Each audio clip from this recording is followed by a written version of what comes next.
Ao trabalhar na Zama, eu percebi que tinha muita coisa que poderia ser consertada lá dentro, mas ainda faltava um pouco de experiência. Mas já sentia no pessoal, ao todo, na fábrica toda, que tinha uma certa vontade de resolver as coisas lá dentro, por ser uma empresa que tudo indicava que aceitava o diálogo. E, no tanto que foi montada uma comissão provisória, com conhecimento da diretoria, mas essa comissão não tinha voz ativa nenhuma. Ela fazia a vontade do patrão.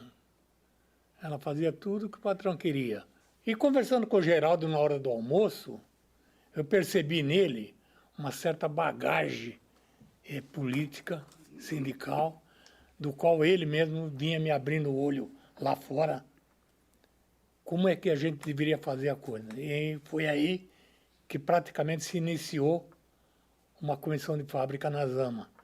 A gente começou a trabalhar o pessoal com bilhetinho, com conversas de banheiro, e a gente montou aquela estrutura toda que foi a comissão de fábrica da Zama. Deu uma enchente lá, encheu, o cara queria que a gente compensasse, não compensa, tal, porque nós já, isso é um problema. Bom, quem que está enchendo o saco aí, né? Querendo, né? É o fulano, mas esse fulano não aparece. Aí isso aqui falou, ó, você der estabilidade, ele desaparece. Ele deu estabilidade. Como que é estabilidade? Garanta aos meus trabalhadores uma comissão provisória para negociar, dou estabilidade de 6 meses, com o compromisso de fazer uma comissão definitiva com estabilidade, estatuto, etc. e tal. Quem que orientou isso aí? Doutora Gilda Graciano. Bom, a comissão foi legalizada. Politicamente estava ok. Foi assinada, registramos em cartório. O estatuto é um estatuto democrático. O estatuto foi uma cópia do estatuto da Comissão de Fábrica da Cobrasma, das quais você tinha revogabilidade de mandato. É uma questão revolucionária isso aí. As instâncias determinantes não era o presidente da comissão, nem o coordenador. A instância deliberativa é a Assembleia, sempre a Assembleia. Não havia o reconhecimento do sindicato para essa comissão. E eles orientaram ao DRT arquivar isso aí. Arquivar. Eles não queriam de jeito nenhuma comissão. Arquivar. Foi uma briga e tal, nós pressionamos, conseguimos, através do diretor do Bigode, né, terminamos conseguindo fazer essa assembleia para reconhecimento na DRT. Já estava reconhecido entre a gente e o patrão. Nós já tínhamos estabilidade em cartório, mas nós queríamos um reconhecimento político, reconhecimento que a briga com o sindicato, porque nós tínhamos essa divergência com os sindicatos metalúrgicos, né, que eles queriam que a gente introduzisse no estatuto o mesmo que estava na Ford, que eles seriam, que o coordenador da comissão fosse uma pessoa indicada pelo sindicato ou um diretor sindical. Nós falamos, não, comissão tem que ser independente do sindicato, independente de partido, independente de religião, independente de tudo, comissão dos trabalhadores. Então era assim que a gente convivia dentro da Zama e fizemos vários trabalhos bons. Saímos por quase todo o estado de São Paulo, por os interior, porque naquela época o interior também tinha bons sindicatos, Campinas, São José dos Campos, São Bernardo. Então a gente era conhecido nos setores. Principalmente dentro do sindicato também nós era bem conhecido. A comissão da Zama foi uma comissão que fez assim uma espécie de padrão, porque nós tínhamos um padrão. Nosso padrão era trabalhar e organizar a classe operária. Nós tínhamos um boletim por nome de Faísca. E esse boletim era distribuído toda semana com todas as coisas que aconteciam no setor. E para mim, o que legitimou a comissão, né, para mim, foram que deu condição de a gente chegar para um companheiro e convidá-lo para ir na Assembleia do Sindicato, né, para ir na Assembleia Geral do Sindicato, para ir na subsede, né, que a gente tinha participação na subsede, foi a confiança que os companheiros tinham no nosso trabalho interno dentro da fábrica. A questão da equiparação salarial, que foi uma conquista da comissão, Muito grande. né? Porque assim, tinha 10 ajustadores, cada um ganhava um salário diferente do outro, né? Então foram feitas 3 faixas, né? E aí todo mundo que ganhava menos teve gente que teve um puta de um aumento salarial. E isso deu legitimidade para a comissão. Eu acho que o que culminou com a comissão de fábrica da Zama foi a experiência acumulada em outras empresas. E lá na Zama, o Geraldo teve a felicidade de contar com vários companheiros que já tinham alguma experiência, o caso do saudoso Arsênio, ele já tinha uma experiência de luta em fábricas, Jabuti, Pedrão. Então, acho que foi a coroação de um trabalho que veio vindo lá de baixo e acabou sendo determinante para a formação da comissão. Saí de lá ajudante, aí o Geraldo. Não, que é isso, você não pode sair daqui como ajudante. Você trabalhou 3 anos, não, vem aqui, vamos conversar, o pessoal da comissão. Aí eu deixei minha carteira lá. Aí ficou 1 mês lá para os caras carimbar meu oficial de torneiro na minha carteira.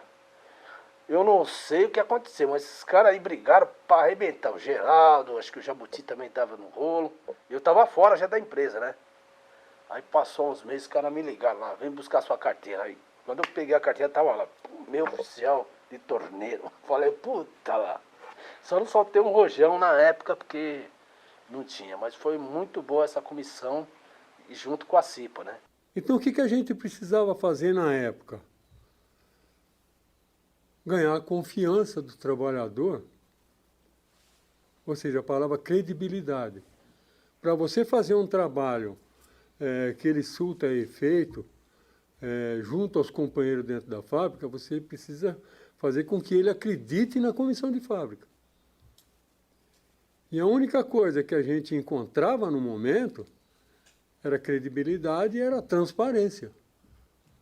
A gente discutia muito, ia para o banheiro e falava, olha, a gente tem que ter essa credibilidade do pessoal, mas nós precisamos ser transparentes. Uma das coisas que a gente sempre discutia, não passar informação falsa. Ou seja, quando viesse alguma coisa do sindicato, você precisava checar 100% para passar para os companheiros. Porque se você passar uma informação que não seja verdadeira, você perde a credibilidade do companheiro. Então a gente se policiava muito a respeito disso. Discutia-se muito o que a gente ia fazer nas assembleias, o que a gente ia falar.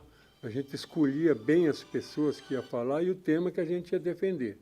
E a outra coisa também que era muito importante foi a questão financeira, né, da comissão, né? Então, os operários descontavam do próprio olerite dele uma grana que ia para a comissão, né? Então, essa grana, o que a gente fazia com ela? Fazia o jornalzinho interno da comissão, a gente bancava as viagens, que a gente ia viajar para falar do nosso processo em outras fábricas, em outros sindicatos, né? Então, os próprios trabalhadores bancavam isso. O movimento operário, as comissões, não pode ficar dependendo dos outros. Então, e sem independência financeira não existe independência política. Então, nesse sentido, eu tive a ideia, né, foi uma ideia minha que eu coloquei para o pessoal, todo mundo concordou, de a gente fazer essa caixinha, essa experiência de debater com companheiros de outras fábricas, de outros sindicatos, ela faz parte da formação. Então, qual que é o objetivo? O objetivo é ter uma pessoa que centraliza tudo, comanda tudo? Não, o objetivo é ter que cada um faça uma parte, porque senão você não faz. Não se faz trabalho forte, tá certo? Pensando no individual. Tem se você não jogar para o coletivo, não formar coletivamente um grupo, você se arrebenta. A questão nossa é de formar o pessoal para a legítima defesa, quer dizer, reagir contra a exploração, reagir contra a opressão, reagir contra as más condições de trabalho, tá certo? Nós temos um objetivo determinado. Qual é o objetivo? É caminhar rumo ao poder operário. A importância de todo o processo dentro desse contexto é que a gente acabou adquirindo a consciência de que a luta operária não é só dentro da nossa fábrica, né? Era fora da fábrica também. Então a gente começou a fazer outras coisas. As experiências que a gente teve fora da fábrica, né? Ou seja, na extensão de outras firmas, de outras fábricas dos corredores e, por que não dizer, aqui em São Paulo também, que às vezes a gente comentando aqui dá a impressão que a gente só trabalhava ali na Monfarrege, ou seja, na Leopoldina. E não é verdade, a gente trabalhava em outros locais também, na Zona Sul, na Zona Norte e vários outros setores. O ponto fundamental era saber o porquê daquela greve que estava acontecendo naquela fábrica, para você poder ajudar no que fosse possível. E a gente procurava levar sempre essa solidariedade para o pessoal. Como boletim, eles precisavam de boletim, a gente orientava eles nessa questão do boletim, que é fundamental numa greve. Tá passando a informação para os companheiros, não só daqueles que estão na greve daquela fábrica, como para os outros companheiros que vão estar solidários. Você precisa estar sabendo pelo menos 95% do que está acontecendo, porque 5% é do patrão, ele esconde. No finalzinho,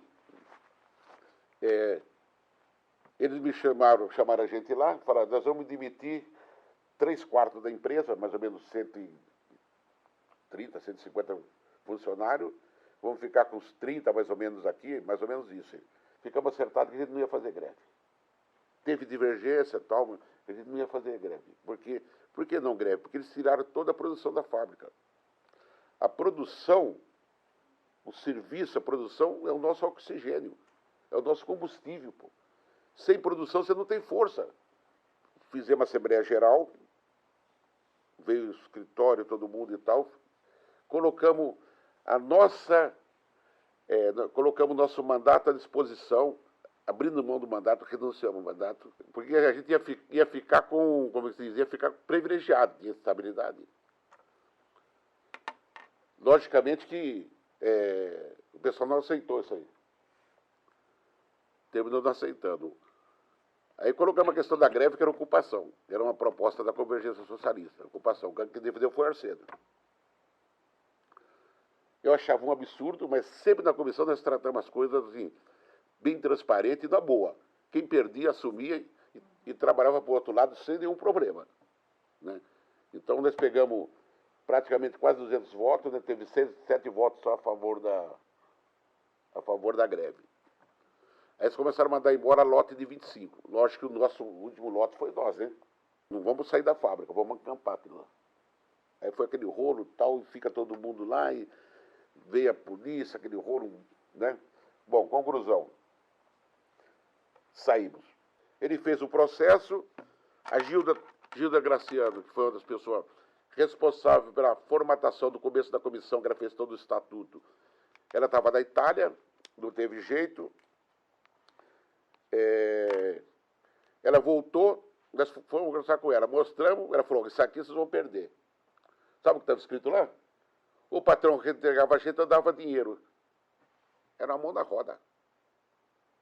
Dá dinheiro, falou, isso aqui não, você tem que brigar pela estabilidade e tal, para voltar e tal. Daí, rasgou. Passou um mês, nós somos reintegrados. Ela fez um processo, assim, foi reintegrado, entrou o cara, o Hugo, né? O cara, Hugo, o advogado da empresa, sim, lá? Sim, Hugo, o gordinho, no cachaceiro. Na porta, pôs a mão no peito do cara, vai para lá. Jogou, o cara tinha quase uns 2 metros de altura. O Jacques falou, é francês? Foi francês. Ó. O senhor entende o que eu estou falando? Eu posso falar em francês do senhor, que eu falo perfeitamente o francês. Porque se o senhor não entender, o senhor não é obrigado a readmitir nossos... Aliás, eu quero que o senhor não admita eles. Foi. Se o senhor fizer isso, eu requisito força policial, porque a juíza decidiu, falou, readmitir a comissão nas mesmas funções, com o mesmo salário, nas mesmas condições. Não era para deixar num quartinho. Nas mesmas condições.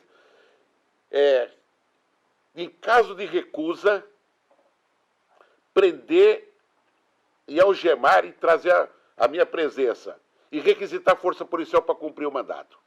Bom, eu falei, nossa senhora. Aí eu falei, nós fechamos. Primeira comissão de fábrica a ser reintegrada, grupo coletivo a ser reintegrado. Chegamos chegando. Já tiramos, destituímos a CIPA, arrancamos os boletins deles do coisa, pegamos a comissão que eles tinham eleito, lá destituímos a comissão que estava eleita, fomos no restaurante, metemos o cacete, elegemos, foi você que foi eleito para a CIPA? Elegemos o Celso, né? Elegemos, eu não estava mais lá quando você elegemos os companheiros para a CIPA, que era da nossa confiança, alguns que restaram e tal, tá certo?